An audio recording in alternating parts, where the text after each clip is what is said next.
Lotus Ayurveda India में आपका स्वागत है। मैं हूं उत्पल चौधरी। आज हम बात करेंगे गर्दन के पीछे निकल आया है कुबड़। रोज करें ये एक्सरसाइज। तो आइए शुरू करते हैं आज का वीडियो। हम में से अधिकांश लोगों का ज़्यादातर समय स्मार्टफोन, कंप्यूटर और लैपटॉप इस्तेमाल करने में बीतता है। इसकी वजह से लोगों को कई तरह की शारीरिक समस्याओं का सामना करना पड़ता है। नेक, हम्प या गर्दन पर कुबड़ निकलने की समस्या भी इसी वजह से होती है। दरअसल लंबे समय तक गलत पोस्चर में बैठने की वजह से गर्दन पर काफ़ी फैट जमा हो जाता है। इसके कारण गर्दन का फ्रंट और बैक लुक काफ़ी ख़राब लगने लगता है। इसके अलावा मोटापा, जेनेटिक कारणों या स्टेरॉइड के कारण भी ये समस्या हो सकती है। हालांकि नेक हम्प की समस्या को नियमित योग से ठीक किया जा सकता है। इससे आप पोस्चर में भी सुधार हो सकता है। गर्दन के कुबड़ के लिए योगासन। तो सबसे पहले वो योगासन है भुजंगासन।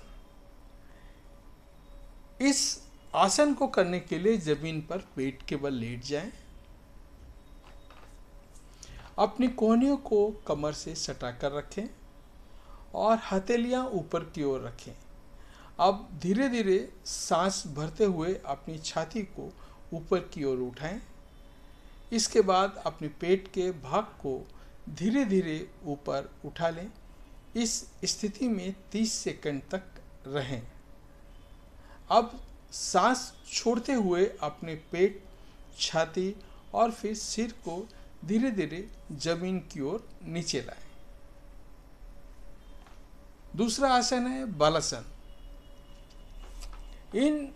इस आसन को करने के लिए सबसे पहले घुटने के बल जमीन पर बैठ जाएं।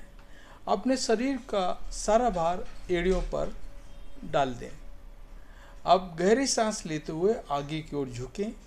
ध्यान रहे कि आपका सीना जांघों को छूना चाहिए। फिर अपने माथे से फर्श को छूने की कोशिश करें। कुछ सेकंड तक इस स्थिति में रहने के बाद वापस सामान्य अवस्था में आ जाएं। तीसरा आसन है शलभासन। इस आसन को करने के लिए सबसे पहले जमीन पर पेट के बल लेट जाएं। अपनी हथेलियों को जांघों के नीचे रखें। अपने सिर, गर्दन और मुंह को एकदम सीधा रखें। अब गहरी सांस लें। फिर अपने दोनों पैरों को एक साथ ऊपर की तरफ उठाने की कोशिश करें। 10-15 सेकंड तक इस मुद्रा में रहें। फिर धीरे धीरे अपने पैरों को नीचे लाएं। इसके साथ ही सांस छोड़ते हुए सामान्य स्थिति में आ जाएं। आप इस आसन को 3 से 5 बार कर सकते हैं। चौथा आसन है अधोमुख श्वासन। इस आसन को करने के लिए जमीन पर सीधे खड़े हो जाएं। अब अपने दोनों हाथों को ऊपर की ओर ले जाएं और जमीन की तरफ झुकें। अब आप जमीन की तरफ झुकेंगे तो आपके घुटने और हाथ एकदम सीधे होने चाहिए। अब अपने शरीर का आकार धनुष की भांति बना लें। अब गहरी सांस लें और कूल्हों पर जोर डालें।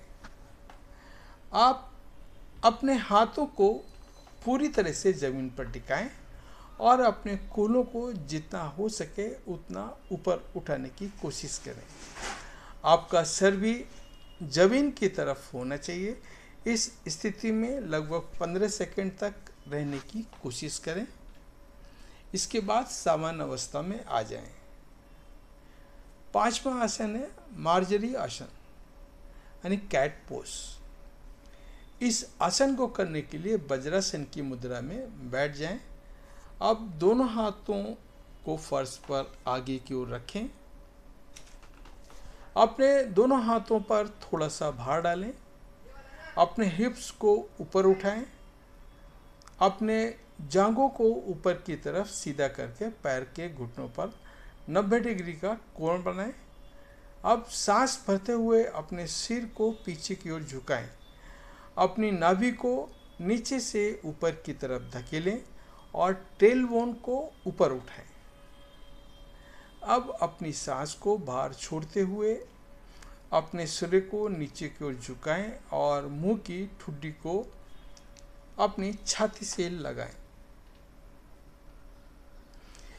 इस स्थिति में अपने घुटनों के बीच की दूरी को देखें।